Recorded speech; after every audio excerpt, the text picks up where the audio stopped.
for tuning in to this Hillside Talk. These talks are recorded live at our Hillside gatherings here in Las Vegas. We hope you enjoy this month's talk. Go through and have 5 questions. Those questions will be based on different topics. But our lightning round is going to be this. I want you to tell us, and we'll just start on this end, and we'll go all the way to the end. Tell us your name, and then tell us how many decades you've been alive. So not age, but how many decades you've been alive. I think I'm getting set up here. Okay, I think we've got, do we have our wired? I think that's the only one. We've got a wired. Make sure that Andrew's on there. So how many decades you've been alive. And then what you do for a living, like what you're doing right now or what you've done in the past, like just basically, hey, this is kind of my life in 1 to 2 minutes, whatever you feel like sharing there, okay? So we'll start right, and so decades, we're not just talking about, in other words, if you're in your 30s, we're not just saying, oh, I've been alive 3 decades, but actually, if you're in your 30s, you're probably born, like I'm 31, you're probably born in the 80s, I was born 88, so I've spanned 4 decades, right? 80s, 90s, 2000s, 2010s, 5. And now 2020. So that's kind of cool to think about. So that's what we're going to ask. I think someone has me beat, though. So Mr. Andrew, we're going to go to you first. How many decades have you spanned? And then name, and then what are you doing right now? Kind of what is your story? All right, Andrew Harden. Too many decades. Two and a half. 2.5. 3. Okay, he admits 4. it. Decades, not centuries. Yeah. Whoa, it's getting real now. Boy, that You want me to didn't kick him take off? long, did it? I know. Wow. Good night. I've seen him do that trying to get the before crowd from warmed out up. there. Yeah. No, 6 decades. Wow, 6 that's awesome. decades. So I feel like a survivor, right? Yeah. That's awesome. Now, I'm including this one, because we're in a new decade now. Don't You make it insinuating he's more. old? Oh, I'm sorry. 7. So it'd be 7. That's awesome. 7. That's impressive. Okay. Yeah. Let's change my 50s, notes. right? So listen to everything he has That's to say. what we're trying to say. Yeah, this guy's wise. not. Okay. Andrew Harden, 7 decades, and then what are you doing right now? I am a professor at UNLV in the business school. So this guy is the only guy up here that's qualified. No, I'm just kidding. They're all qualified. But he is a professor at UNLV, and I've known Andrew for a while now. He serves here at the church. He does check-in. And when you meet Andrew, I mean, he's really just one of the nicest guys that you'll ever meet. I mean, you just start talking to him all that stuff, and then you realize, dude, this is the smartest guy in the room. Pastor Chris and I were talking about that. And he's going to say no. He's going to be like, no. But I'm telling you, this guy's got some wisdom. We're going to get to that in just a second. Thank you for being here, Mr. Andrew. Professor, doctor, reverend, whatever you want to go by. The man. Doctor. Andrew. Okay, he said just Andrew. All right, next, Blake. Yeah, Blake Hunt. I've been alive for, you told me this question beforehand. Yeah. I still have to think about it. 4 decades. Okay, so that would 4 mean decades. 90s, born in the 90s. Okay. thousands, Wow. 10s, 20. That's awesome. Yeah. 4. 4 Youngest decades? one on the panel. I think, maybe. I think me and Chelsea may be in the same age. But Okay. And I'm one of the pastors here at Southern Hills. That's awesome. what I do. Assimilation retention pastor and transition to the Green Valley campus pastor here in the next couple months. So it'd be fun. That's awesome. That's awesome. Have you ever done anything else besides be a pastor? Never. No, I was a territory and regional sales director for Sony Best Buy for 3 years before I came out here to be a pastor on staff. So it was a lot of fun. Traveled a lot and missed family a lot. So it was good. Awesome. We'll talk more about that. Pastor Chris. All right, I am Chris. Chris Owens. I'm one of the pastors here. Is this on? That's on. Is We it? can hear you. I can Yeah. never hear my own. Oh, Kelly's like, you're way too loud. I need you to be quiet. But anyway, I'm the small groups pastor here and been here for a couple years. Almost 3. Oh my goodness, almost 3 years now. Wow, time flies when you're having fun. And what else was I supposed to say? Decades. How many decades? I was born in 1978, and so that's For reference, That's Pastor 6 Chris decades, is the right? Pastor Chris. Oldest pastor on staff. So I'm gonna make you feel better. Oh, on that. That's fine. For reference, Pastor Chris is the oldest pastor on staff. He takes care of our senior And the saints. nicest pastor on staff. And the nicest. Just kidding. Okay, awesome. And before you came here, was there anything else that you did? Yeah, I was a youth pastor in California for about 4 years, and then after that, I was the senior pastor at a church in Florida for a little over 8 years, and so kind of coast to coast, back out to this coast. I'm from Colorado originally, so anyone in here from Colorado? Oh, all right, represent. Yes. So, Bronco fan, Avalanche fan, Rocky fan, Nuggets fan. See, Denver has it all, And- so Faith, it's good. I'm glad you're here. It's going to be a good night. Okay, Kelly. All right, I'm Kelly Murray. And I was talking to Chelsea. I think it's 5 decades, but that doesn't seem possible. It doesn't seem 80s, possible. 90s, You're right. the 2000s, the teens, and now the 20s. That's the same, 80s, yeah, 5 decades. Yeah. That's crazy, That isn't doesn't it? sound That's right, crazy to no. think about. And we'll talk No. more about that concept in about 10 years, what can happen in a decade. But that's awesome. I've been at the church for a long time, and I do a lot of different things here. I work with children's ministry. I like to do decorating and things like that. But I stay home with my kids, and I homeschool them. That's awesome. That's awesome. All right, Chelsea. Okay. My name is Chelsea Cornish, 4 decades, right? And then I own a business. Is that what we're saying what we do? Yeah, I own a business. That's awesome. How long have you guys owned your business for? We got 6 years. Yeah, 6 years. Started when I was 22. Okay, that's awesome. So enough to see ups and downs. Yes. And we're going to talk more about that in just a second. Yeah. So I'm trying to do quick math here. 10, 15, 19, and 7 is 26, and 5 is 31. So represent on this platform, just to put in perspective, is 31 decades of life. That's hard to believe. That's hard to believe. Because no one up here would think, we joked earlier about being, what term did we use? Not professionals, but? Experts. Yeah, we joked earlier about being experts. But the reality is this, none of us are experts at life. Right. We all just live long enough to either make mistakes and learn how not to do it, or we live long enough to realize, hey, this is a good thing to do, and follow the Bible, follow God's principles for life, and say, man, this is the way we should go. This is a good thing to do. So everyone in this room here tonight, you could look at your life and you could say, oh man, there have been times when I've learned what not to do. You know what I mean? There have been times when I've realized, okay, these are things not to do. Everyone up here, same thing. So tonight we're going to talk about this. What are some habits? What's some advice? I think that's the word that we're using here. What's some advice that we could give? So we took 1 to 2 minutes just kind of introducing, just kind of meeting. Let's take 5 to 7 minutes. We've got some set questions, and then I'll ask you, so we'll start with Andrew, and we'll ask him a question. Say, Andrew, here's your question. 5, 7 minutes, whatever you feel like, man, whatever you want to talk about, give us some word on that. And then any panelist after that, man, he'll kind of be like, these are my thoughts, this is my advice.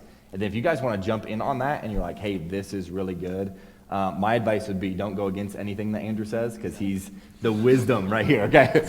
But if you get advice, or you could even bring up maybe even an opposing point. We believe in real talk. So maybe you're like, hey, that is so true.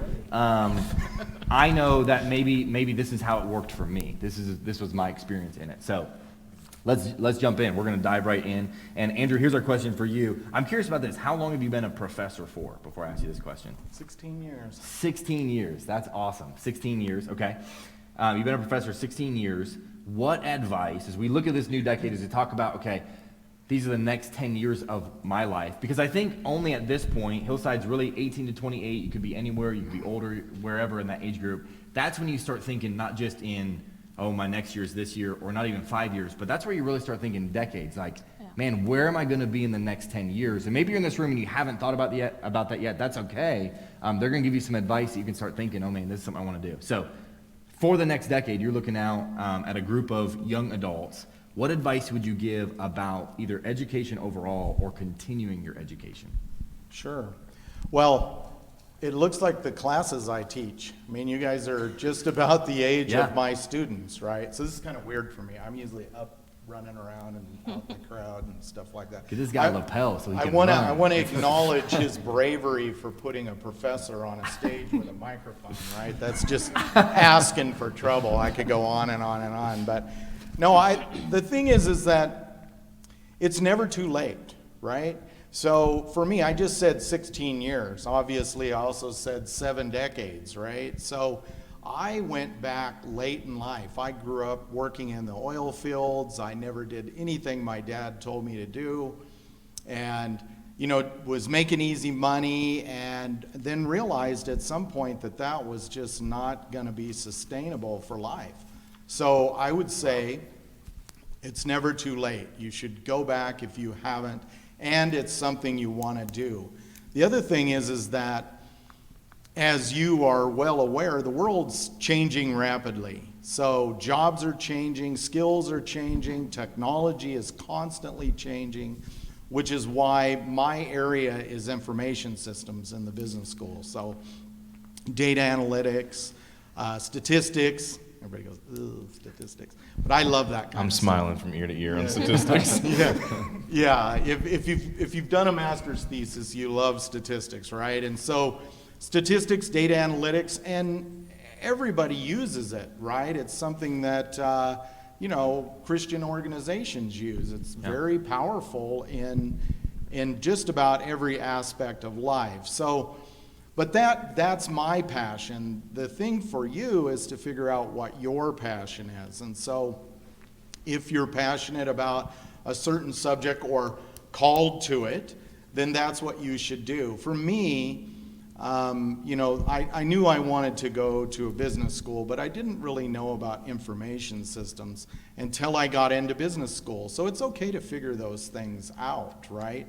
But I always felt calling to become a professor because I knew that I could affect change in people's lives. And that is the beauty of my job.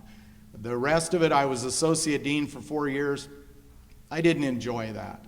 And I just stepped down just recently, went back to being a professor because that's what I like to do. I like to affect change in people's lives. It's fun for me to have students email me, call me, and say, hey, Dr. Harden, this is so awesome.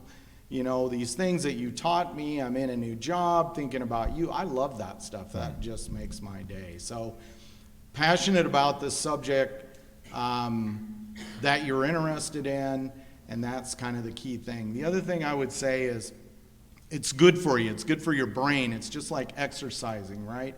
You have to keep exercising your brain, and education is a good way to do that. I wrote things down because I could go on and on for hours. No, you're good. This is gold. You're good. I wanted to make sure that I didn't talk too much. So, so one of the things I would say is there's a lot of opportunities. You don't have to necessarily go to the university, right? I mean, if you want a degree or after a particular career, you're going to have to do that because people are going to look for something that says you know how to do whatever it is, that particular job. But LinkedIn, now it used to be lynda.com, it's LinkedIn Learning, Lifelong Learning, something like that. I wrote the other one down here somewhere. Data Camp. These things are all available online. You guys are very good with technology. You can go on, and those programs are cheap. And you can learn to program, you can learn to do analytics, you can learn to do just about anything in those courses. And you sign up, and again, it's relatively cheap. They're cheap because you're not getting the degree. If you get a degree, then you've got all the infrastructure behind that, the accreditation process. There's a lot of things that go on at a university that allow us to give degrees that the business world acknowledges. So again, I would just say, it's not too late. So if you've ever thought, I didn't get my doctorate until I was 46. So, growing like up 2 years ago, right? Yeah, it was like yesterday, right? So yeah, I mean, so all those years in the oil fields, I had great jobs. I became a materials coordinator on $77 million job without even having a degree. I just worked my way into that. But after all of that, I went back, went to school, did all these things, and now I'm a tenured full professor, and I love every minute of it. That's awesome. There's so much wisdom in that, and we're going to definitely come back to that. Does anyone have something to add to that or pick up on something that he said in there? Well, I agree with, obviously I'm not going to disagree with anything that he says, and neither should any of us in the room. But just the fact that it's never too late, So all right? good. I got through different circumstances and situations in my life, my education was postponed a few different times, but I kept going because there was a desire that God had placed on my heart to do a certain thing, all right? And so I wanted to be the best at that I possibly could be, and so I went and tried to make myself valuable in the calling that I was entering into, all right? So I got my doctorate a little bit before you did. I got my earned doctorate of ministry when I was 35. I think I had it when I was 35. But I know that to me was late. I was like, oh man, I'm already in my 30s and I don't have an advanced, degree. And so, but at the same time, I hear about guys like Andrew who had it, got it, very successful because he just kept pursuing it, going on, knew exactly what he wanted to do. And that's the thing. People's desires are constantly going to change. Mm-hmm. The calling that God has on your life right now, that might change in 3 to 4 years. But if you have this desire in your heart, like you said, to continually keep moving and keep going forward and pursuing those things and just trying to be valuable in that, I think that's probably the most. And there's so many, like I said, there's so many cheap, for lack of a better term, inexpensive, I guess, ways to get a good education, get good training to make yourself valuable in the fields that you're going into. I think that's excellent advice that he's given, and I wholeheartedly agree. I love that. I know there's people in this room that need to write this down, jot it in a note, but write down, look at it every day. It's never too late. That's huge. That will speak life into wherever you're at and be like, hey, it's never too late. So maybe you're in the room and maybe you started in something, maybe even started in a certain degree and you're like, I don't know if I want to continue in this degree. I would tell you, not only I would echo both of these doctors up here and say it's never too late, but I would reach out to either one of them, probably Dr. Harden. I'd reach out to either one of them. I'm serious. And if that's you, if you're like, literally, Pastor Gabe, I came because I saw education on there, and I need to be prompted. I need to know more about that.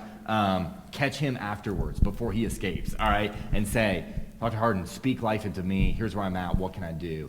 And man, jot those things down. It's never too late. Definitely catch Andrew because there's hockey on that I want to go home and watch as soon as this is over, though. So he's trying to say it the nice way. Well, and I would say I would love that. I mean, I spend hours in my office with my students. It's some of my favorite time. So, if you want to hear 2 hours worth, just give me my. I'm telling you, this is a gold mine right here. This is a gold mine. If you came tonight and you're wondering, hey, should I continue my education? You need to talk to this man. Let him speak life into you. Dr. Harden, thank you so much for being here. All right, we're going to keep on moving. We're going to keep talking about that. We're going to have a time when we open up to the floor and ask questions. So if you have a question about education, jot that down, type it out, whatever. We'll have a time here in just a little bit to ask that question. But we're going to move on to someone who's not a doctor. No, that's a terrible intro. Thank you. That was a wonderful intro. This is Blake, and I've known Blake for right at 2 years now. And so we're just going to kind of go on down to the line. I may skip around a little bit, but we're going to go to Blake next. And I thought about Blake, and Blake you spent 3 years with Best Buy, working in their sales department. Now Blake works for our church, Southern Hills. And Blake's entire job for those 3 years and now for almost 3 years here is centered around people, all right? So we've named it this interpersonal relationships, all right? So we're not necessarily talking about finding someone, dating someone, whatever. We're talking about relationships that you have, that you go through life with every day. Maybe it's people at work, whatever. And here's the question that we formed for Blake. Blake, what advice would you give to this group about building relationships? Yeah, interpersonal relationships, I feel like we all have them, and we all miscommunicate in them often. A lot of people, it can even be great at, I think it's very clear, like the world can't communicate, whether it be on social or whether it just be one-on-one. We have trouble communicating in the now, like in the currently and what's taking place and what's happening. Even people can get up and deliver great speeches and be passionate, but they may even struggle afterwards. So I wrote 3 things down. Well, I typed 3 things down.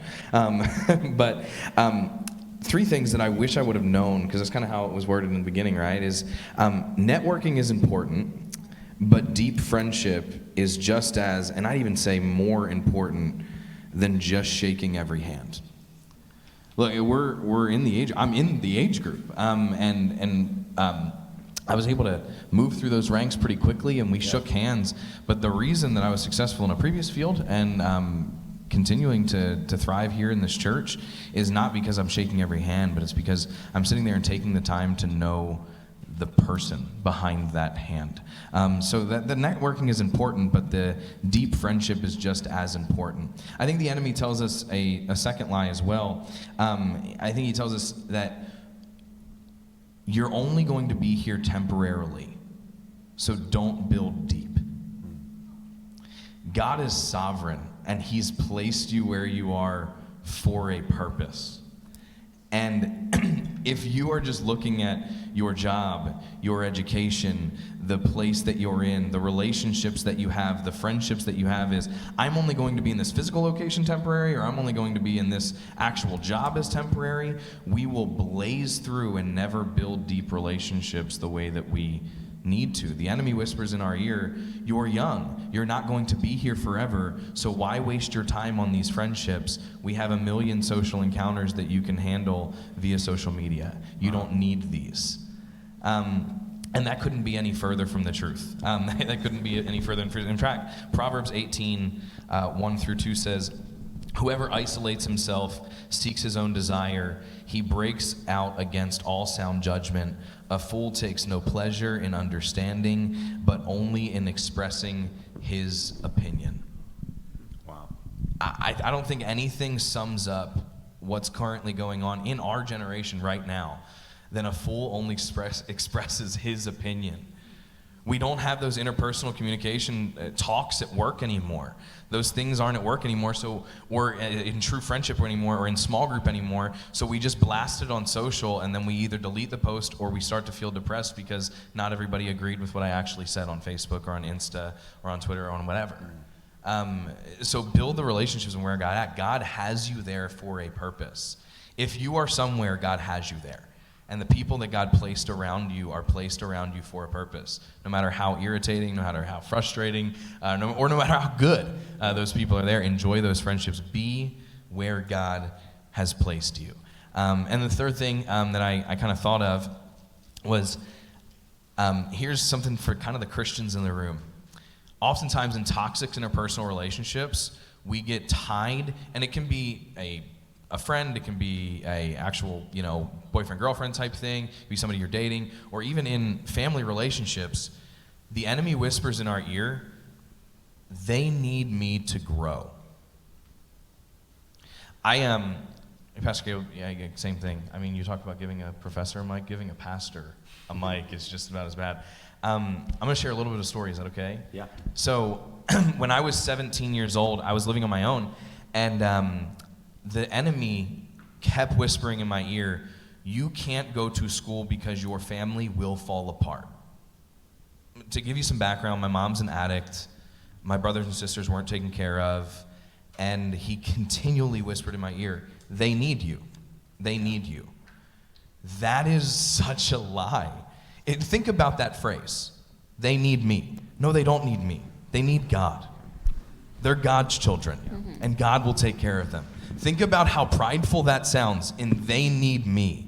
And it wasn't until I realized that God was trying to extract that pride from my life and take me out of the heroism that I saw myself in to where I was actually able to seek after and find God's will and his calling for my life. So don't allow the enemy to whisper in your ear, they need me to grow. That's a lie.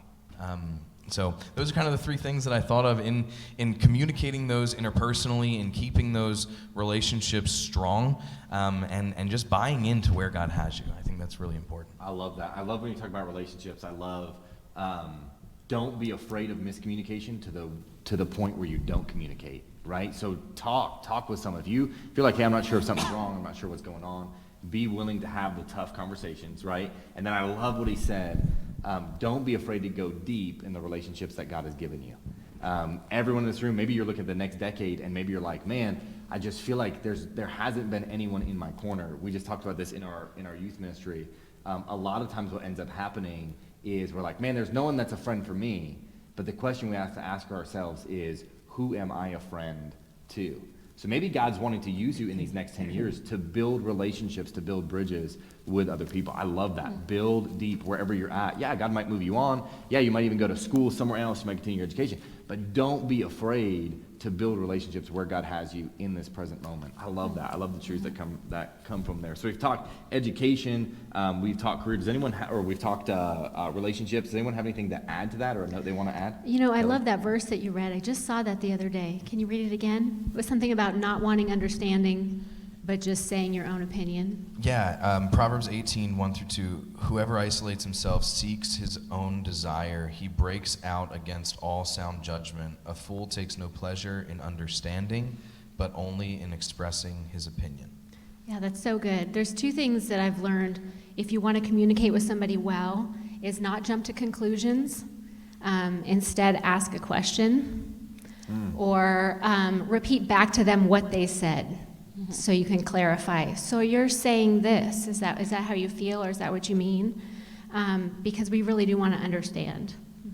That's awesome. I love that. Don't jump to conclusions, but seek to understand. There's nothing wrong with seeking, saying, hey, is this what you're saying? Is this how you're saying that? I love that, Kelly. That's awesome. Okay, we're gonna keep on moving. The next one we're gonna jump to is career. We're gonna jump to career, and we've got Chelsea here. All right, so career. As we look at this, we're gonna ask her this, and she just mentioned they've owned their own business for 6 years. Is that right? She said 6 years. Okay. So, what advice? We're looking at this decade, and maybe that's you. Maybe you're like, man, I want to be entrepreneurial. Hey, I want to grow in this area. What advice would you give about thriving in your career? Okay, well, first, thank you for having me up here. I feel like, pastors' wives, doctors, why am I up here? So thanks for having me up here.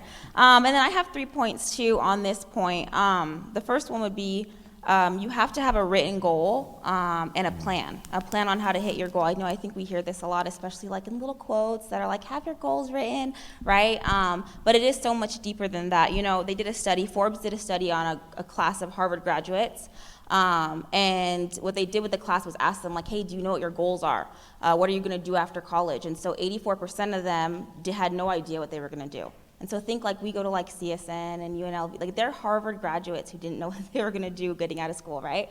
84% of them had no idea. 13% of them in their head had an idea of what they wanted to, like they had a plan, but they hadn't written it out. And then 3% of them had written out goals with plans on exactly how they were going to hit their goal. So they came back 10 years later to see where everyone was at. And the 13% that had in their head what they wanted to do made twice as much as the average person in the 84% who didn't have a goal. But the top 3% that had their goals written out and had a plan to hit them, on average, made 10 times what their classmates made combined. Wow. And so if you think like that, if that's how big of a deal it is to have a goal, to have a plan, to focus on it, and to look at it regularly, right? Not to write it in a notebook and lose it, but to write it and to look at it regularly. And one thing that I just started to doing, tell my husband to doing, he likes to doodle a lot, he's an artist. And I like to as well, and so I'm like, hey, from now on, instead of doodling whatever, we're doing flowers or whatever, we need to start doodling our goals like constantly, like just write it, whatever you do, you doodle, you could always be, that's a simple way to start just focusing and having more of a, something to do. I don't know if anyone else doodles when they're paying attention, and that will help. Hold on, sorry, let me open my They're all notes. doodling right now. I know, doodle your This goals guy. right now. No, that's not true. I'm just kidding. And then my second point was wherever you're at, to go for great. If you're at a job and you don't, maybe that's not the career you want to be in forever, you still need to be your best and give it your all and work your hardest. And especially if you're in the career that you want to be in forever, it's not like you walk into somewhere and everyone's working so hard. It's not like there's a ton of competition out there, right? You walk into a new job and they're like, just do this. Like, please don't do more. You're going to make me look bad, right? So you want to go in and stand out and do your best. And, you may feel like no one sees you, but you're being seen, And so as you go in new workplaces, and our job is to be Christians, right? It's to be like Christ. And what does that say about you when you're working hard and you're the hardest worker and people know they can count on you? You're not calling in all the time. You're not showing up late, right? You get done what you're supposed to get done. And the best thing is when you are done with what you're supposed to do, that maybe you go to your boss and say, hey, what else could I help you with? Is another, area of the business lacking that I can go do? I'm on your clock, right? Instead of, you go and people are taking extra smoke breaks or they're hanging out or they're doing their job slow because they know they'll get it done early. Maybe you could get your job done and go and try to help out more in a different area or step out that way. And my third point, unlock my phone. So Pastor Chris was like going on about being valuable, stealing my notes here. So there's 2 books, so I'll skip that part, but there's 2 books that I think are awesome that I think every Christian needs to read. Number 1 is Chase the Lion by Mark Batterson, and number 2 is Greater by Stephen Furtick. And both of these are going to challenge you to help you, be great in whatever field that you're in. And then number 3 is to find your career. You know, a lot of you guys are really young in here, so maybe you don't know what the career, if this is what you want to do forever. I think something a lot of, and not to go against what you said, I'm not going to be the one to go against what you said, but and sometimes it is your passion, and that's the field that you fall in and you love it and you are able to succeed in that career, but that's not always the case for everybody. And so don't think like before I got in my career, I didn't have a passion. I always make fun of my husband. They went to LMCA, and it's like everyone that graduated from LMCA had a passion. They were good at photography or art, and I'm like, in my school, no one, that wasn't a thing. You know, I don't know what I'm passionate about, so it might not always be your passion. But to give you a little story, before we got in our business, he was doing construction, and I was like, this is not our life. Like, I can't run this schedule. You gone at 5 a.m, you get back. You know, I hated it, and that's not what I wanted for our life. So every night he would go to sleep, I would go crawl at the end of my bed, literally, and like be like, God, this isn't it. Like, this is what I want out of a career. I want, no cap on my income. I want to be able to work with my husband. I don't want a boss. And I just told God, like, these are all the things that I want. I don't know what it is. I don't know what field or what this is, but can you show me, And not even like 6 months later, we got a phone call of someone giving us an opportunity to hit every check mark. And it wasn't something I was passionate about. We work in financial services. That's not something, I never, ever thought I would have worked in financial services. That's something I'm passionate about. But you're passionate about something you're great at. If you get great at something that you're passionate about it, if you're, all your life loved art, it's probably because you're really good at art. Usually people that can sing really well, are the ones that are passionate about singing, right? Or people that don't know they're not good at singing. Those people are passionate about it too. Or art or whatever it is, you're usually passionate about what you're good at, right? So you got to give your time to get good at something else, and maybe that's it. Now I'm super passionate about what we do, and I love what we do, but it's because I've been doing it for 6 years, and I'm good at it now, You can always get better, but we're pretty good at it now, and so we love what we do, and we're passionate about it, so think about that as well. Let me make sure that was on. You have something to say? Oh. I'm enjoying listening to her. Oh, okay, sorry. And then, last thing. She's like, you got something to say? No, I thought he was raising his mic to talk while I find my note. And then the last thing is just once you find the career that you're in, and God shows it to you, just to give 100% and do the former 2 points and just give it your all and work really hard. And that's all I got. I love that. I love what she just said. She said, usually what you're passionate about, you're good at. Yeah. Is that right? Yeah. Now watch this. I guarantee there's someone in this room who thought this, well, I'm not good at anything. That's a lie. You are made by a creator who designed you on purpose with a plan for your life. You're good at something. God has given you a gift. It's possible that you just haven't discovered it yet, or it's possible that you've got to put some hard work in on it, but you're good at something. I'm telling you. So if you're here and you're like, I just don't know if I'm good at it, I'm telling you, this is your wake-up call, all right? You are good at something. Find that thing, be passionate about it, and watch God begin to mold and shape that. I love that. I love what she said there. Usually you're passionate about what you're good at. Find what you're good at. And don't be afraid if you find several things. What was it, the age-old story of Thomas Edison, right, who discovered 100 different ways, and someone said, why do you keep trying to make a light bulb? And he's like, well, I haven't failed 100 times. I've learned 100 ways not to make a light bulb. And then he tried again, and he did it. You know what I mean? Just those stories of inspiration. I had someone, a leader in my life, who told me this: read biographies of great people. Yeah. And he said the reason you want to read biographies of great people, whoever it is. One of the greatest biographies I ever read was a book called Ike. All right, it's about President Eisenhower, but it's a book called Ike. I don't know why that moved me so much, but if you just read biographies about people, you may read one that you're like, yeah, I don't know about that person. Someone who my wife has always looked up to is Amelia Earhart. She just followed that story, all that stuff. Find a story of someone who pushed the boundaries, who did something great, and read that. I love that. That was so good. No pun intended by looking up to. Yeah, right, exactly. Yeah. Does anyone have something to add to that when you're talking about career? When you're. Yeah, there's 2 things that I wanted to not add, but just kind of accentuate that Chelsea mentioned. It was amazing how she said that every night she'd just be at the foot of her bed just praying, asking God. That stood out the most to me because the Bible says that if you delight yourself in Him, He'll give you the desires of your heart.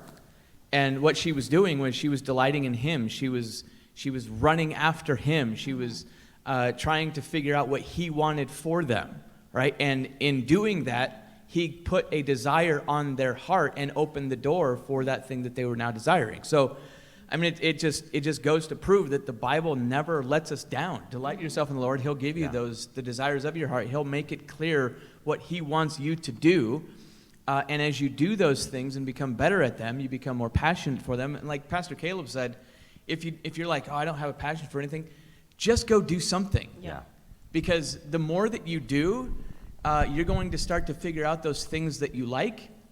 And those things that you like, very possibly you're understanding that this is something that God has gifted me in, and that's going to become your passion, and you will, as she said a minute ago, that I touched on before, you'll want to be valuable in that area, and you can just understand this is something very possibly that God has put on my heart that He wants me to do and pursue with everything that I have. So, yeah, the two bookends here, Chelsea and Andrew, do everything they say.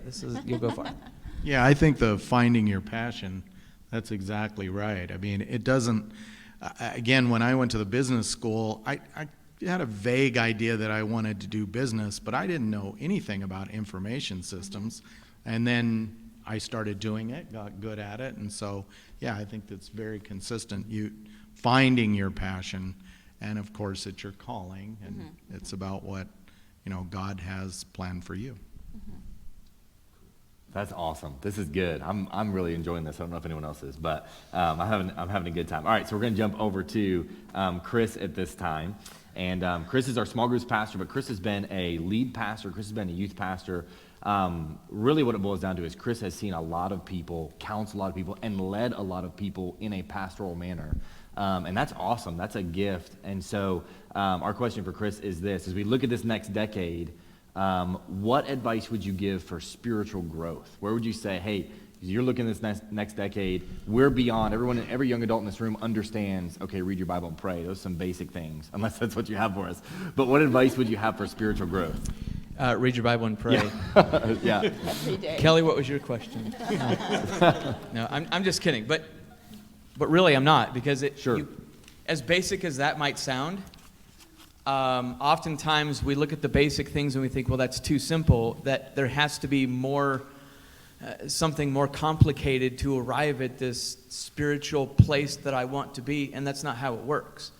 All right, so I'm going to just start there. Read your Bible and pray. All right, the more that you are in the Word of God, the Bible makes it clear that all Scripture is given by inspiration of God, right, for doctrine, for reproof, for correction, for instruction in righteousness. So everything that you need to know about life and a relationship with God and the truth that is out there is found in the Bible. Okay, and as you pray, this is, I think, one of the biggest things that you can do is pray. And Blake mentioned a moment ago, he said God is sovereign, right? And I wholeheartedly believe that because the Bible teaches that. And what we need to understand is people oftentimes they think, well, if God is sovereign, and if He's in charge of everything, and He knows how everything's going to end up, why do I need to pray? That's the privilege that we have as His people, is to pray. Even though God is sovereign, understand this. Write this down, or just remember this. However you're good at remembering things, remember this, okay? God is sovereign, but at the same time, He uses my prayers as a means of carrying out His will in my life and in the world around me. Right? So when you stop and think about that, whoa, this all-powerful God isn't waiting for me to change His mind. He's waiting for me to pray because He wants to use my prayers as a means of carrying out His will, not only in my life, but in the world around me. That's a big deal. Yeah. Okay? And that should make each and every one of us want to go home and be like, oh, okay, well, I'm going to pray, and I'm going to ask God to do this, knowing that He's desiring to have me ask Him, place that dependence upon Him so that He can carry out His will in that area. And we have to understand something else. We're going to talk about books in just a minute, I think, books that have been impactful. But one that I've read several years ago is by an individual by the name of Tim Keller. It's on prayer. And Tim Keller in his book said, we need to understand that prayer is not necessarily me trying to convince God to bend His will toward mine, but prayer and furthering that relationship with Him is me asking God to bend my will toward His. Okay? And so the more you pray, right, as Chelsea mentioned just a couple of moments ago, the more that we pray and ask Him for things and place our dependence upon Him for all of these things, we can understand that supernaturally, don't let that word scare you, all right? This is just something that is greater than ourselves. God will supernaturally bend your will, right, to be acceptant of what He has for you, Okay, so those are the two main things: Bible reading and prayer. Just get in the Bible, learn as much about Him as you possibly can. Pray knowing that that's the means by which God accomplishes His will in your life and the world around you. And at the same time, understand that other than that, there's not much that you can do to grow your spirituality except for placing your dependence upon Him, right? Now understand, that's a very liberating thing. Some of you are like, oh, well, there's nothing that I can do. This is all up to Him. That's exactly where you want to be, because that does two things. That keeps you from trying to manipulate every situation that you find yourself in, right? I learned this the hard way. Even after I was saved, I learned that because God is sovereign, all right, He's bringing things into my life for a reason. The good things, the bad things, He wants those things in my life because the Bible says in the book of Romans, He's working all things together for good, right? To them that love God, to them who are called according to His purpose. Everything that comes into my life, right? I understand now that He's working those things together for my good and for His glory. Therefore, I don't need to manipulate the situation. I'm going to work hard and do everything that I possibly can, but at the same time, if things aren't going the way that I feel they should go and things are just out of my control, I can rest knowing that, you know what, this is God working in my life, and He's desiring to do something in me and through me. All right? And this goes back to what Blake was saying about relationships as well. When we stop trying to manipulate everything around us to get things to go exactly how we want them to go, that's going to help those relationships as well. It's going to help that relationship that you have with God, and it's going to help that the horizontal relationships that you have with other people. Why? Because you're not going to be constantly trying to prove yourself to them. The best friends that I have in this world are the ones that don't feel as though they need to prove themselves to me, right? And try to better me and get me in a place where they have one up on me, all right? Because they understand with God, everything's taken care of, right? And I just love Him, and I just grow in my relationship with Him, and I trust Him, and I don't need to manipulate the situation, and I don't need to be proven right in every situation and relationship and circumstance that I find, all right? Those are the things that are going to help you grow spiritually, all right? Just allowing and we talked about this a minute ago as well, just the more things that you do as you seek to find your passion is going to place you in vulnerable positions. That's exactly where God wants you to be. Why? Because that's going to increase your dependence upon Him. And when your dependence upon Him is increased because you find yourself in a vulnerable situation, you can understand that spirituality is going to grow because your trust is going to grow. You're going to see that He's going to be faithful in your life. You're going to learn to love Him more. And that's what spirituality is all about. It's having a right relationship with God. It's growing in your knowledge of Him. It's trusting Him. It's depending upon Him to carry out His will in your life and in the world around you. So it was supposed to be a basic answer. I hope that makes sense. I mean, to me it does. And so, It did to me. Oh, good. Hey, if that makes sense to... Yeah. Well, that doesn't mean it made sense to everybody if it made sense to you, okay? I love it because it's so basic, but it really is so beautiful in our lives. And I think it comes back to this. You said something that I don't know if I've ever put two and two together in this scenario, but I think whether or not we pray depends on who we believe we're really praying to. He said this, when you pray, that's God bending you to His will. And I know I've had pride in my life so many times, I'm like, no, I want my way. And I fail to recognize just how good God is and how much God knows me and how much God is my creator and He made me on purpose for a reason, right? And so sometimes when I fail to pray, it's because I'm like, no, this is the way I want to go, right? But when I pray and I come into the presence of the Holy One, then it's like, okay, God is molding me and making me. And every time, and I've only lived in 4 decades, okay? But every time I look back and I'm like, all right, that was for better. That God, you took care of us. God, you led us through that. So that's so big. Does anyone else have something to add to that? Or, I mean, really, it's basic, but it's beautiful, your walk with God.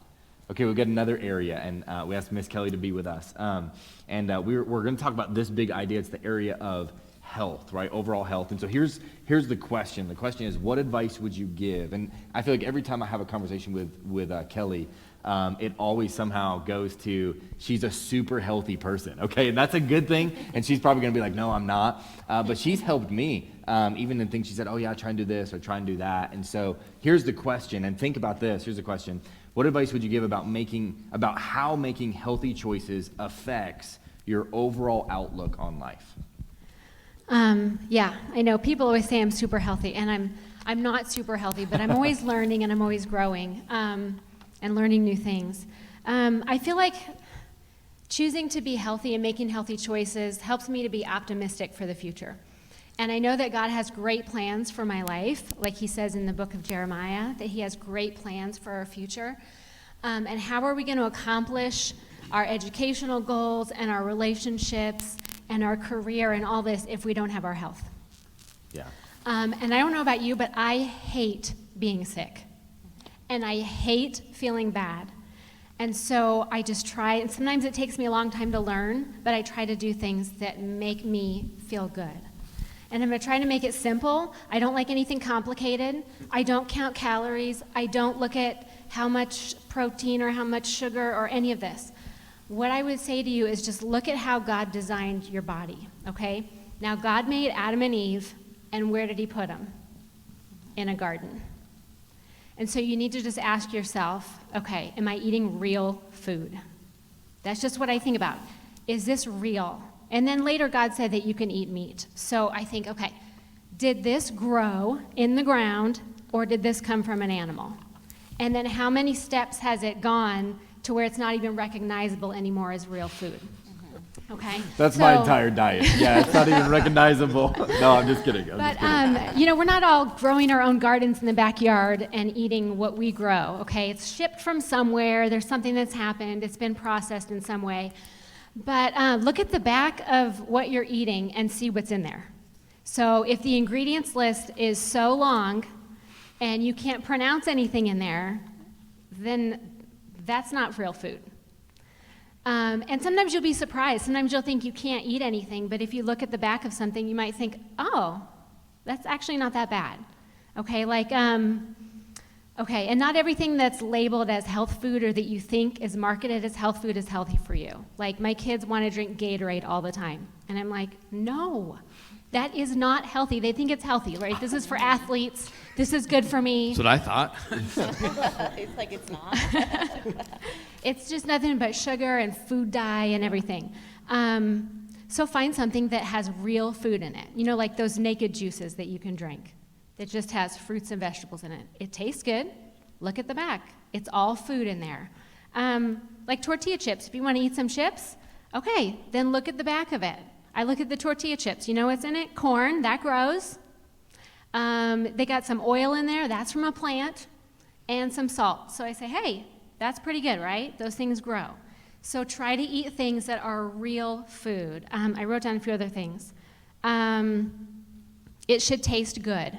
You should not be eating things that you do not like. Yes. Now Really, I understand. Food is meant to be enjoyable for you. It gives you nutrition, but it should taste good. So you shouldn't be eating things if you hate them, all right? And that's what so many diets are, right? Is you're forcing yourself to eat things that you hate. Now, sometimes I do eat things that I don't love, and I'm like, this is okay, right? It's broccoli, it's okay. That's what I was going to say. It's okay, right? I don't like, and you're talking to somebody who, I grew up on nothing but junk food, and I don't think I had a single vegetable until I was in my 20s, except for I remember my mom one time trying to force my brother and I to eat a carrot, and we were gagging and acting like we were going to throw up. So this is slowly, I've been learning and making different choices for my life, and I think about what I want for my future. Do you ever think about future you? And I think about future Kelly. Maybe you're young and you don't think about that yet, but when you start to get a little older, and now you see your parents getting older, and I think, okay, future Kelly is 70 years old, and I can get on the ground and I can get back up again, and I'm traveling the world. I don't have a walker. I don't have a cane. I'm having fun with my husband. I'm having a great time with my grandkids. My life does not revolve around doctor's appointments and prescription drugs. And you have to think about that too. Whenever there's something wrong with your body, you need to listen to your body and find out what is going on. You can't always just go to the doctor and find a magic pill to fix it. Sometimes you have to think about, why do I not feel good? Why do I have headaches? Why can I not sleep at night? Why do I feel like this? And every single body is different. So you don't have to do what anybody else does. God made your body unique. So you need to start to learn your body. What does your body like to eat, and what does it not like? Just because somebody else doesn't like red meat, that doesn't mean that maybe your body loves red meat. You have to start to learn. If your body is telling you, I don't like this, then you have to stop. Now, I learned about maybe like 3 years ago that my body does not like potatoes. But I just kept eating them because they're so good. And my kids eat tater tots, and they smell good, and it's so hard not to. But you know what? I just kept having stomach aches, and my stomach doesn't like this, and you feel bloated, and you don't like it. And so finally, you just have to stop and say, okay, I have to listen to my body. I can eat what I like, and I can eat what makes me feel good.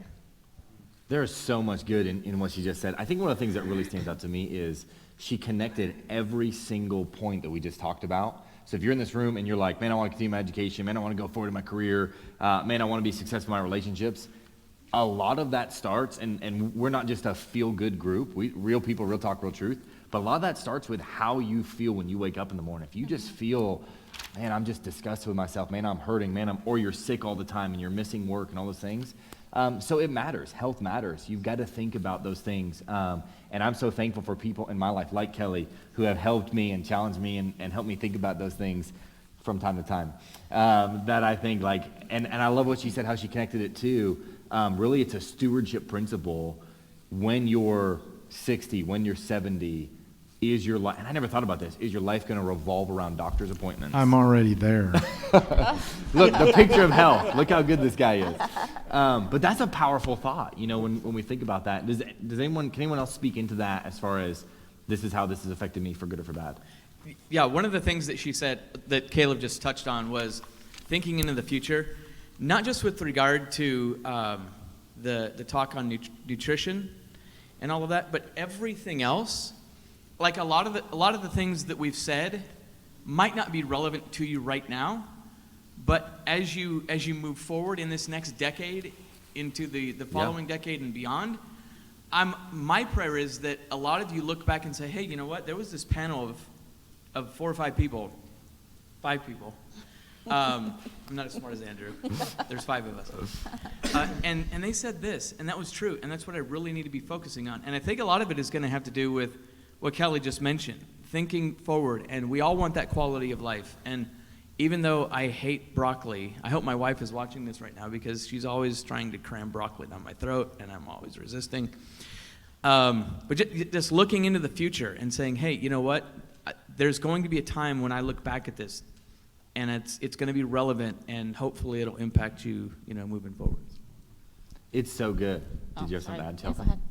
Oh, yeah, I do. Okay, I yes. have 2 points. I forgot what I watched. Something, but there was a doctor talking about breakfast, and one thing that could help make sure you just eat better in the day is, they say, is however you start your day. So if you start your day with this, like, Cinnabon or something, the rest of the day you're going to crave more food like that. Or if you start your day with a good meal, the less you'll crave the sugar and you'll want to eat good things. And then second is for sure, especially like a lot of us are young and maybe you have a job and you're going to college, or you go all day and you're working and you want to get home and still have energy. I don't know if anyone has kids in here. But you want to have enough energy to go home and play with your kids, right? I don't know if I could tell before I was 25. But definitely after I was 25, if I eat junk all day, I can't function. Like, by the end of the night when I'm doing my later appointments or whatever, I'm like, I don't have the willpower to continue to do the best job for that person, you know? And so for sure, even if you just cut out fast food, maybe instead of as you're going throughout the day, you don't stop and get fast food, there's other options that are similar in price that you could be eating better and giving your body the nutrients it needs to give the day everything you can give it, right? Okay, that's my point. That's my 2 cents. Does anyone know Kelly's husband? I was going to bring this up. I will bring it up. Does anyone know Pastor Fred? If you know Pastor Fred, if you don't know Pastor Fred, call the church and say, hey, I'd like to schedule a lunch appointment with Pastor Fred. These two are polar opposites when it comes to eating things. And I'm hoping that Kelly can finally get through to Pastor Fred. Because he hasn't had fast food in 2 weeks. Oh. Yeah. Oh. That was his fast. The church did, Was did it a really? fast, Roman 20s fast. Yeah. Because That his was diet fast. consists of like chicken And- nuggets. The way I know this is Triple at In-N-Out. Yeah. Right? Seriously. Yeah. The way I know this That's is who I heard of that from. I looked. The way I know is I looked over at Pastor Fred's desk, and he had the shakes, and he's like, "No, I'm just kidding. He didn't." He's like, "I haven't had fast food," but that's so true. It's like So I'm telling Kelly. There's so many good topics here, and what we're going to do now is we're going to open it up to some questions. I hope you guys have some questions. Man, now's the time. We're going to stick around afterwards. You can talk to these guys one-on-one, but we're going to get some microphones going here, and I hope there's some questions that go from that. I wrote several things down, even things I'm thinking, oh, man, that was so good. This is something that I need to work on in my life. This is something that I need to do. So these guys are grabbing the microphones right here. He's coming. He's injured. Jeffrey's injured. Thanks for helping us, Jeffrey and Cam. Appreciate that. But does anyone say, oh, man, this was my question. This was something that I was thinking about as we were going. I've got one to warm us up, so you think about it as they're getting those microphones. Somebody, or actually Chris and I were talking earlier, and we said this, and several have been mentioned already. Chase the Lion, Mark Batterson, awesome, killer book. Prayer, Tim Keller, awesome, killer book.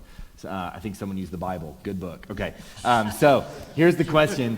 What have been the most influential books, or at least one? What's a book that you're like, oh man, this helped me? It doesn't have to be about health. It can be any, so whatever your topic was, it doesn't have to be about education. But what's a book that you're like, man, this book helped me if you read a book in the next decade? Okay, this would be the book to read anywhere.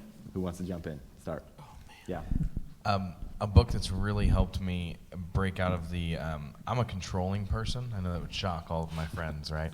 I like to have control. And one of the books that really helped me realize that God is in control, everything that Pastor Chris was saying, that yes, God's sovereign and that he wants to bless you. In Matthew, he says, you being earthly fathers know how to give good gifts to your children. How much more do I, as your heavenly Father, want to give good gifts to you? And Jesus plus nothing equals everything by Tullian was an Say his last name. I'm not going to try Trevigian, yeah. Julian Trevigian. We can't write it, but that's his name, yeah.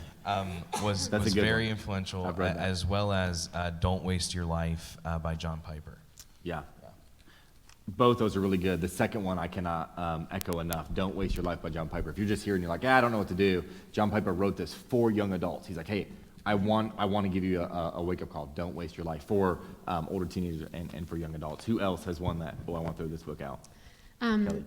There's one book that completely changed my life, and it's actually just a little booklet. So if you're not a big reader, it won't take very long. And I just found it on Amazon. It's called Turn Away Wrath. If you have a problem with anger and with controlling your temper and with just getting frustrated so easily, I used to have a big problem with that, and it completely changed my life.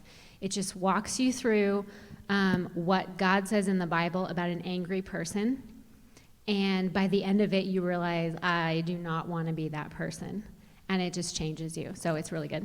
I'm going to say that book is so effective. I can never imagine Kelly being angry. Like, how many are like, I know Kelly, I can never imagine her being angry. So it must be a miracle book. So I'm going to get that one. But that's a good one. Okay, awesome. I haven't read that one. I'm looking forward to doing that. Someone else, book.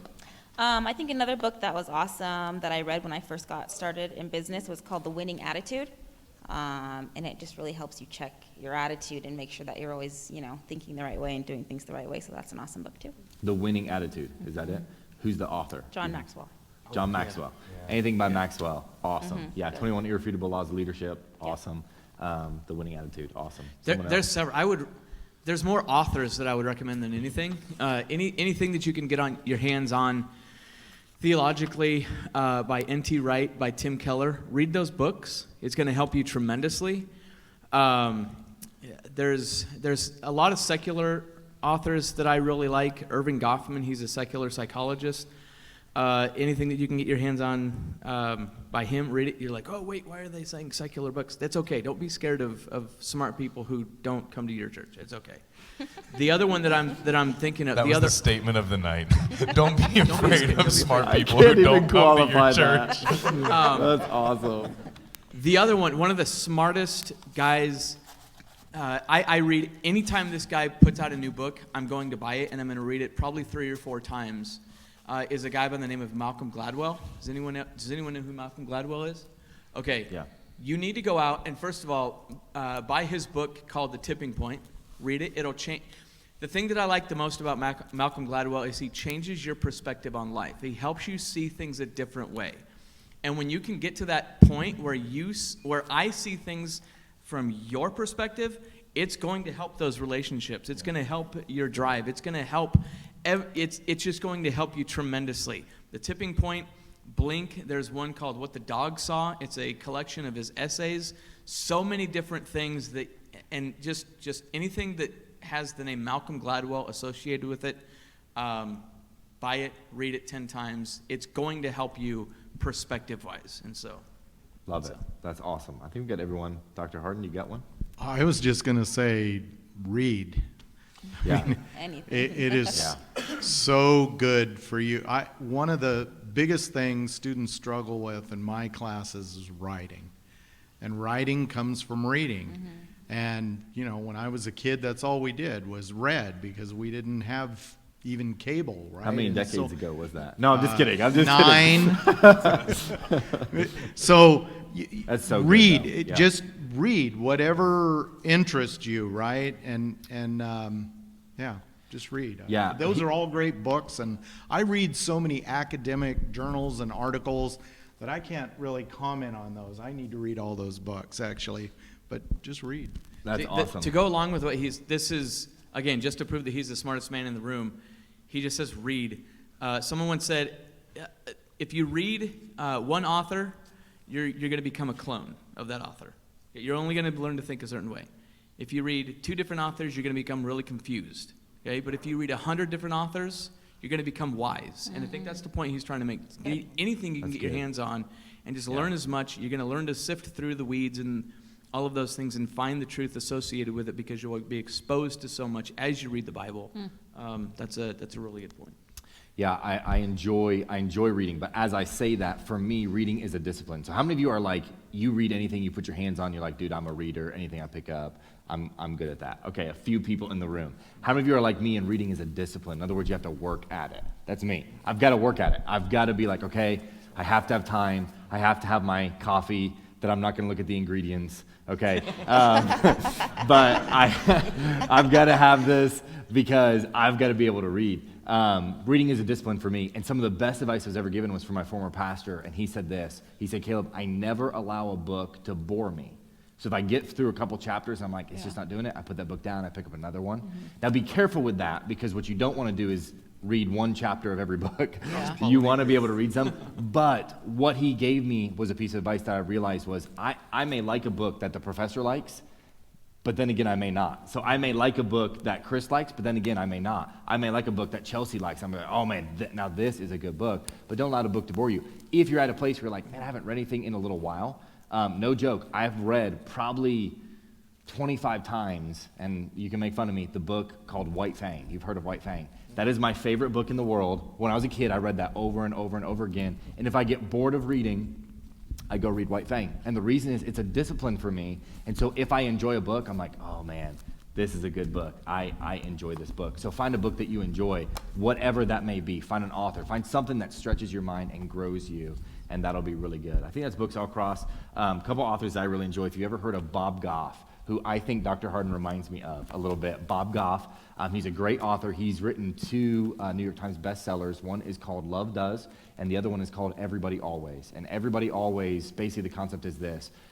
God calls us, Christianity calls us to love everybody always. And it will help you so much. There's stories in there. You can listen to it. Both are on Audible and both are narrated by him. And he just has a pleasant voice. He laughs like almost every other paragraph. So he's fun to listen to. But either book by Bob Goff are both really, really good books that you can read. All right, so we've thrown out some questions. Any others to add to that list? Did you? Not a suggestion, but you know what I found was interesting. We talked about desires tonight. God will give you those desires through reading. You'll find and explore some of your desires and some things that you just realize, this is not me. Yeah. And I think that's the most incredible thing about just read, because God's going to begin to place those desires even through the authors that you do read, which I think is neat. That's awesome. All right, so we've got microphones. Come on, someone hit this wisdom, this wise panel with a question. Anything? Anyone want to start us? Why? Yeah. Hi, so this is kind of for Chelsea. I was living in Los Angeles for 6 years. I was getting my license in cosmetology, so I'm a hairdresser. And I felt a very strong calling to come back to Vegas because I'm from Vegas anyway. I was in a job, I was doing blowouts. You know, I was there 3 days a week. I was just trying to do my thing because I'm a singer too, so I was trying to work on that, and like nothing was really happening. And in cosmetology school, like writing down goals, I wrote down that I wanted my own studio suite, and I tried to force it to happen. And I know there's a quote, something along the lines of, when it's not God's timing, you can't force it, but when it is God's timing, you can't stop it. So at that time, I was forcing it, and it like was not going well at all. So I had to stop, and that's why I started working at the blowout bar. But in the middle of last year, I got a huge calling to come back to Vegas, and I was like, why? Like, there's nothing there. I had my license here, but there was nothing out here for me, and I'm like, why do I have to move back? And I finally got the opportunity in August to open my own studio suite here. Wow, that's awesome. So I'm trying to kind of stay diligent in advertising and things like that, and trying to keep my eyes focused on God. And I just was wondering, how do you, like, you've had your business for 6 years, how do you kind of like keep yourself going when you feel a little defeated? Yeah, that's a great question. One thing is reading. Reading will help you, but I think, you know, especially in a business, like there's some times where it just gets so hard that you're like, oh my goodness, like, God, are you telling me to quit? Like, are you telling me this? I don't think I can handle this problem, you know? And I think one thing that we've always done is when we get to that point is like, we'll just, and I don't know, what we'll do is we'll go and we'll just pray and just affirm, like, God, this is what you want me to be doing, right? Like, I know I'm having this or whatever, I'm feeling down. And a lot of times, like, within like 24 hours, God's answered that. Like, I don't even think Pastor Josh knows, like, one time we had prayed, like, God is like, this is so hard right now. Is this what you want us to be doing? Is this still the road you want us to be going down? And Pastor Josh texted us like the next morning. We were pretty new to the church, and he was just like, hey, like, you guys, I see you guys working hard and all these things about our business. And we were like, oh my goodness, okay, that was our sign. Like, this is what we're supposed to be doing. And so maybe, you know, it's going to be hard, you know, and that's what you're doing, and that's awesome, and you love it, and that's your passion. I think you just need to know, like, this is how business goes, right? And I wish, like, my dream would be that it was just like, woohoo, we made it, you know? But it's kind of like a weeding out process and kind of figuring, like, am I tough enough is how we look at it. Like, people usually would quit right now, and we're going to keep going because, you know, the greats, if you read their stories, they went through more than the people that didn't make it. You know, people have one bump in the road, and they're like, oh, I quit. It wasn't for me. I wasn't called to do it. But you know what? It's going to be hard, and it's going to be like a weeding out process, like only the toughest survive. That's how we like to think of it in our business. Like, so you got to just keep going and just know that if most people would quit right now, that's why I'm going to work even harder. That's why I'm going to advertise more. That's why I'm going to give it my all, and that's why one day I'll deserve to be, you know, one that everyone goes to and asks, hey, how do I do this, you know? I hope I answered your question.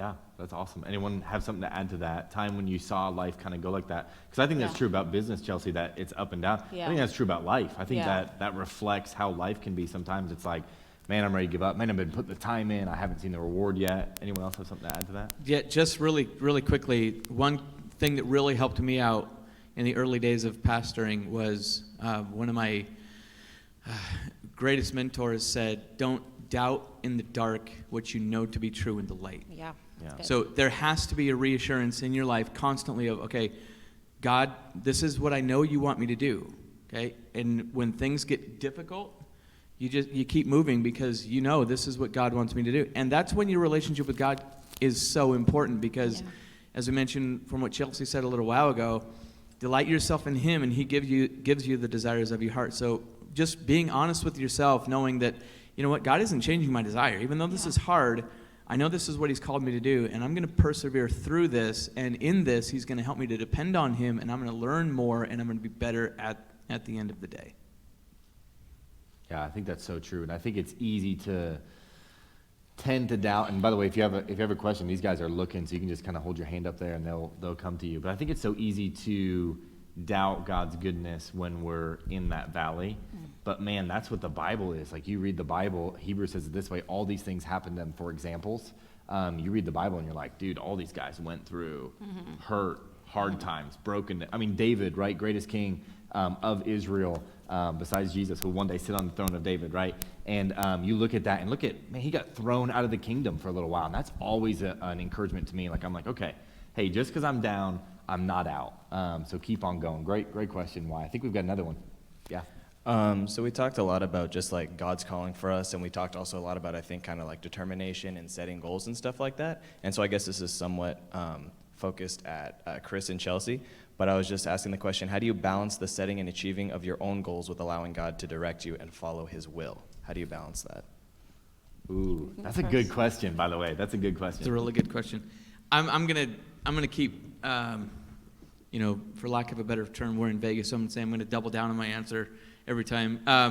Just continuing to have that right relationship with God, right? Because we have to understand, we can't underestimate a right relationship with God. We can't underestimate time in the Bible. We can't underestimate time in prayer, because we have to understand that's how God works in us and through us, okay? And so Chelsea will probably be able to add more of a practical side to this, but at the same time, as you continue to grow in your relationship with God, you have to trust that God's going to put the desires on my heart that he wants for me, okay? And so we have to understand also, that doesn't mean delight yourself in the Lord and he'll give you the desires. That doesn't mean he's going to give you everything that you've ever wanted, right?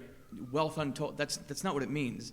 And as you delight yourself in him, you're really not going to have a grand desire for those things anyway, right? Delighting in him, him putting his desire on your heart, and then you just go live your life. You go through those doors that open, knowing that, okay, I'm right with God, right? I'm delighting in him. He's giving me these desires. That door open, I'm going to go through it. And the only way I'm going to stop is if he closes that. So that's how it's a spiritual answer, but at the same time, it's practical, and it's just, I think that's the best way that I've been able to live my life in these 6 decades. And so, but Chelsea may have a better practical. I've only been alive 4, so no. I just think, as you're walking with God, he's gonna lead you. And so as you say, okay, and I know, so in our business, it's like, okay, here's the goal. If I could just, when we first started, it was like, if I could just hit this goal, I would be so excited.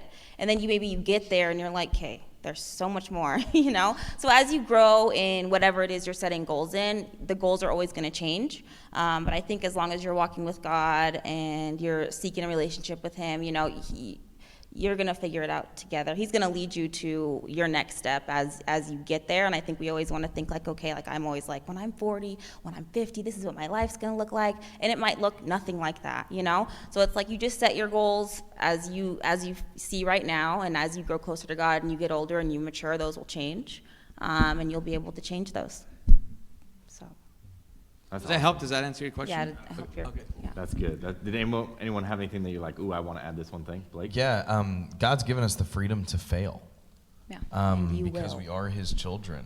So to be paralyzed by fear in setting goals sometimes, I feel like that's where I was, because I'm such a planner that I don't want to plan something out that's going to fail.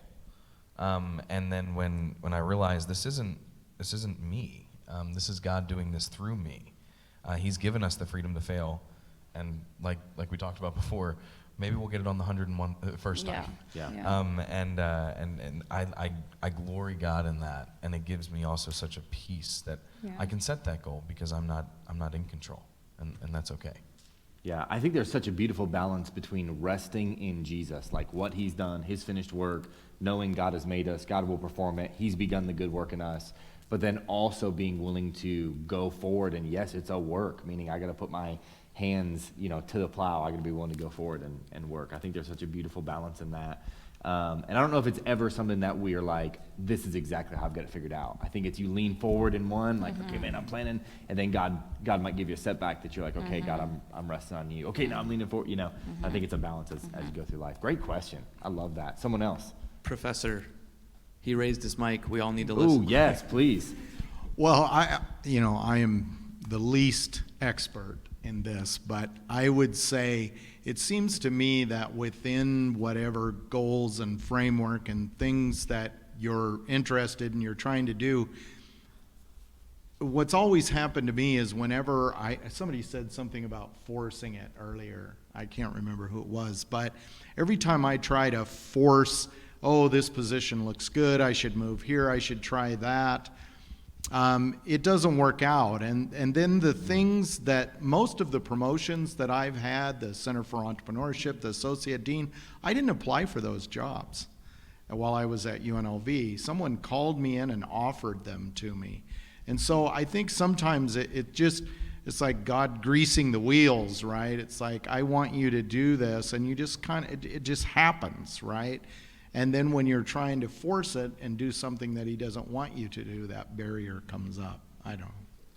That's wisdom. I'm telling you, that's wisdom right there. And he's had so many so much great wisdom tonight. But that's awesome.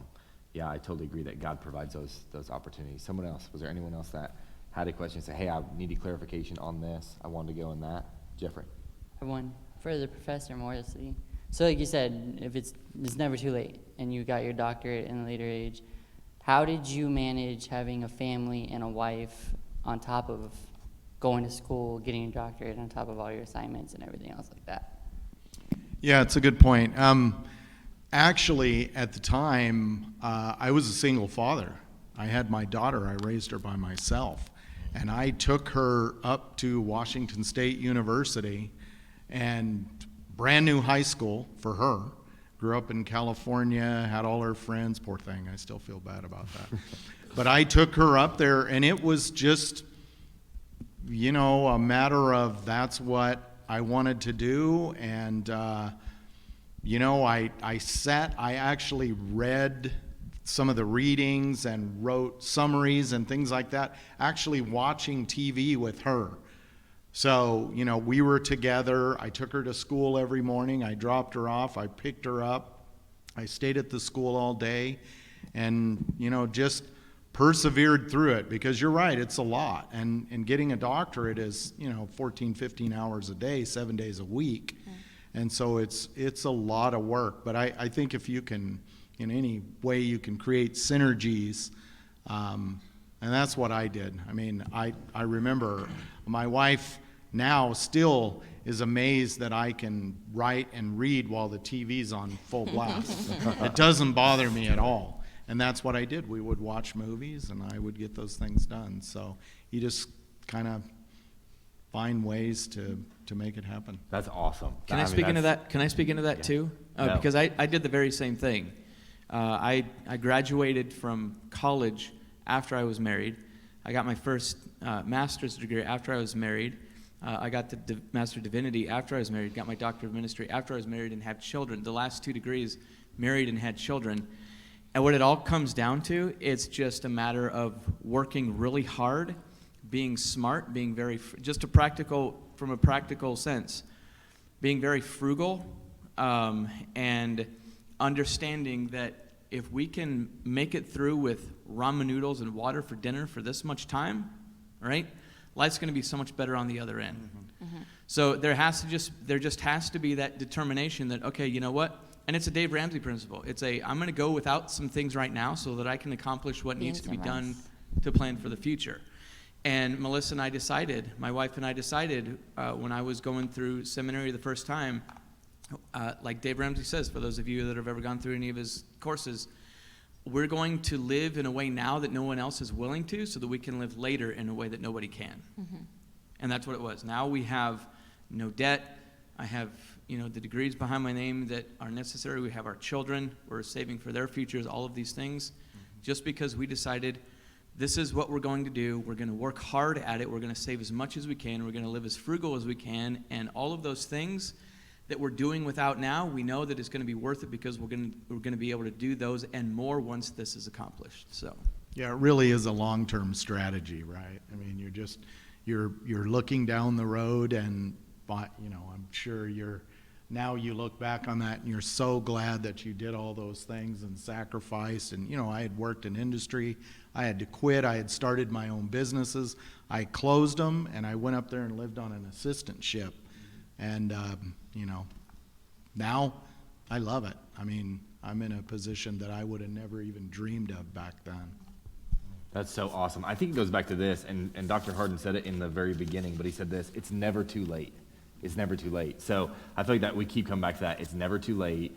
The goal of tonight, right, we're talking about the new decade, is what is your long-term strategy? What is your long-term plan? Where do you want to see life go? What God-given passion and giftings has he given you that you've discovered or that you're in the process of discovering that you want to see lived out? I think, Kelly, did you have something to add to that? Or? Yeah, I was just going to say to that, when I was about 8 years old, my mom went back to school, and she worked 3 part-time jobs, and she went to nursing school at night. And my dad was an alcoholic and a complete deadbeat and not reliable, and she knew she was going to have to get a better job so she could take care of us. And, I don't ever remember her not being there. I don't remember it being hard. That's an example to your kids. Mm-hmm. And if that's what you do, then you're setting a good example, and they're going to look up to that.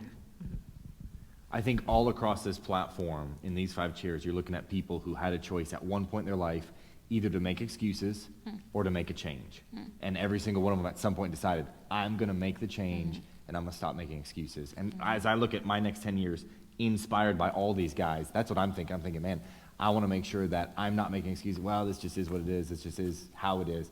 I want to make sure that I'm willing to make sacrifices and to make the change to be able to do it. Man, so much wisdom, so much truth has been spoken tonight. Does anyone else have a question that you'd like to? Yeah, right here. I just had a question for you. Wait, no microphone, because my voice sounds horrible. Oh, you're good. I can hear you. I can hear you. I just had a question. When you decided, because you say you wanted to be a professor, right? What steps did you take, to actually get the start going? You get me? Oh, that's a good question. Yeah, that's great. Yeah, well, like I said, growing up working in the oil fields, I had a good job. I did that big project. And then it was kind of, hey, the project's over. You're going to go back to, regular roustabout. And I'm like, I don't want to do that. So I went to work for another company, did inside sales, did that for a while. The boss was a complete jerk. I'll tell you this quick story because I always tell it to my students. He used to yell at the secretary. He would make her cry. I mean, he was just a jerk. But he left me alone, and one day he yelled at me, and my lip quivered, and I just looked at him, and I'd been there 3 years, and I just listened to him. Then he stopped talking. I talked to the customer. I went out back. I told the guys that work for me, this is my last day. I'm out of here. And I left at lunch. I always say, I don't advise that strategy. That's what I did. And I started my own business. I grew up with horses, and my dad taught me to weld and all kinds of stuff. So I started a maintenance business, and I went back to college. That's how I did it. I went back to college. I started with an undergrad degree. And as soon as I got back doing my undergrad degree, I realized, wow, this is what I've been missing. I got bored really easy before learning. You're constantly learning new things. And so I started doing that. And then when I graduated, I thought, well, shoot, I might as well do my master's degree. So I did an MBA. And when I started doing my MBA, I started teaching, and I realized, oh my gosh, this is exactly what I want to do.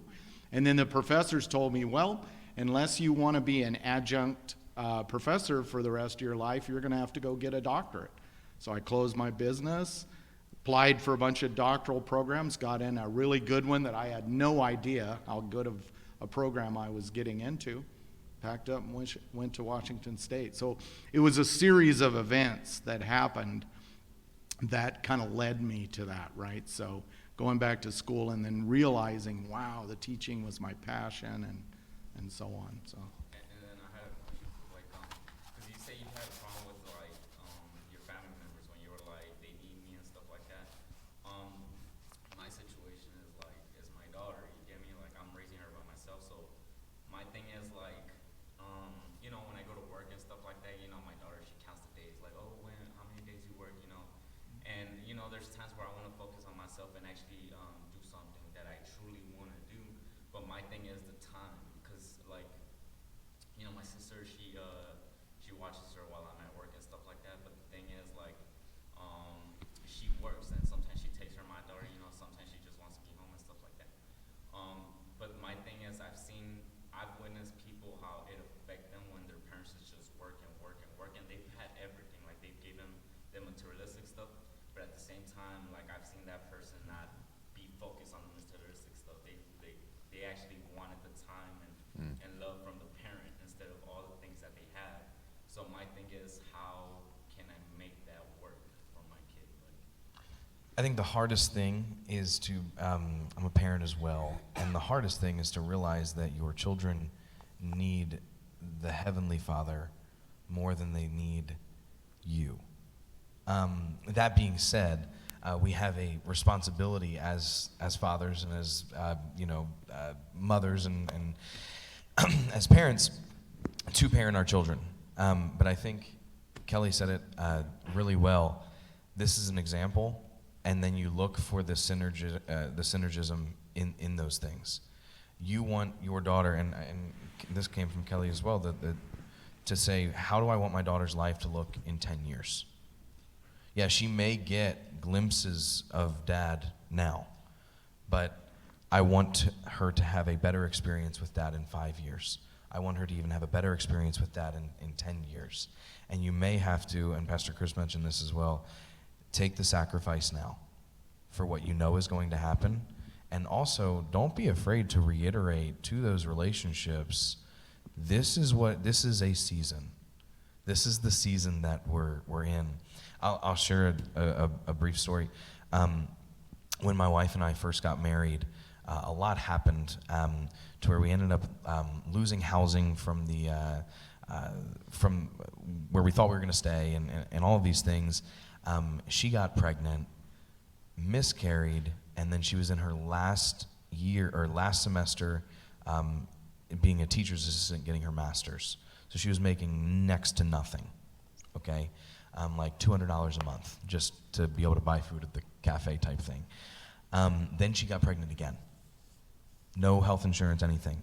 So I picked up not only my regular Best Buy job, but I would work in the morning as a bank teller supervisor.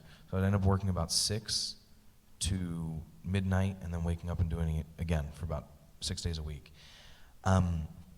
All that to say, I continued to reiterate to my wife, this is a season. You're going to have me back. This isn't forever.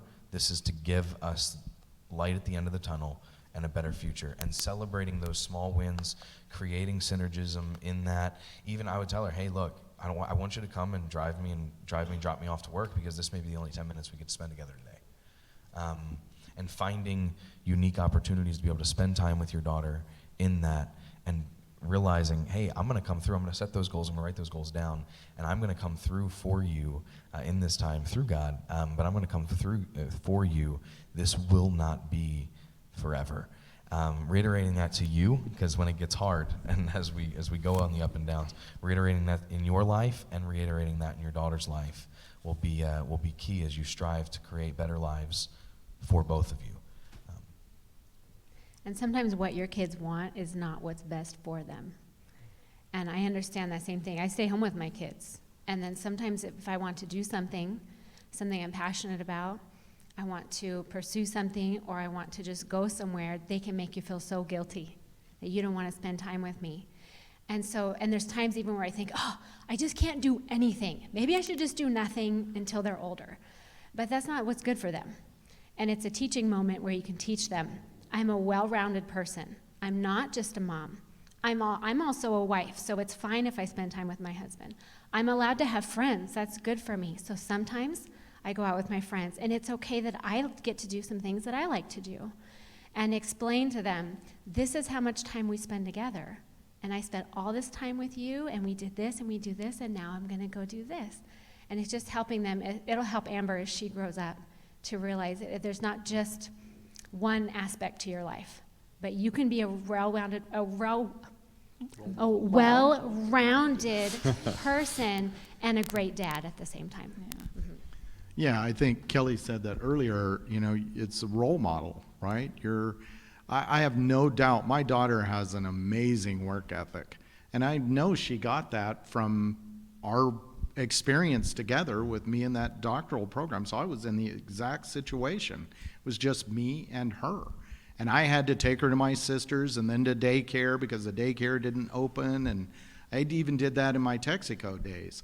But she saw that work ethic, and then you just make sure the time you spend together is quality time. It's tough, there's no doubt.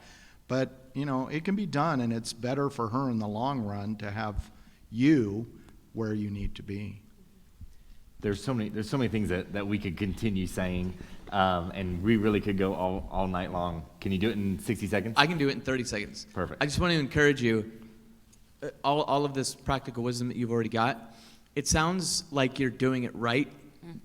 So she wants to spend time with you, and that's a good thing. So whatever you're doing with regard to the time that you are able to spend with her, that's quality time, so keep doing that. I just wanted to encourage you with that. That's awesome. Yeah, that's so good. I'm glad. Yeah, that's definitely a good word. As I was talking with Pastor, and Nydia's coming in, she's getting ready to make an announcement here at the very end. But as I was talking with Pastor Josh about what we're going to do tonight and all that stuff, he prepped a few things because he likes to be involved and he loves you guys. And you hear him preach on a regular basis. If you don't, come Sunday and you'll hear him preach. But he said this, he wanted me to share this. He said, in preparation for tonight, there's something I'm really passionate about getting across to this, talking about the next 10 years, talking about the next decade for this age group. He said this, here it is, learn from the elder. And then he gave 4 points. Practically, make a point over the next 6 to 8 weeks to, number one, ask an elder in the church to go to coffee. Any person here on this platform would be a prime candidate for you to shoot them a text, for you to get their number or their email afterwards and say, hey, can we go to coffee? I want to talk more about that. I want to learn more about this. If it's education, get this man on lockdown and say, hey, I want to find out, and I'm telling you, this is his heart, this is his passion. So, hey, can we go to coffee? Bring a notepad and a pen. This is from Pastor Josh. Write 5 questions that you will ask during your 1-hour meeting. Thank them for their time and wisdom.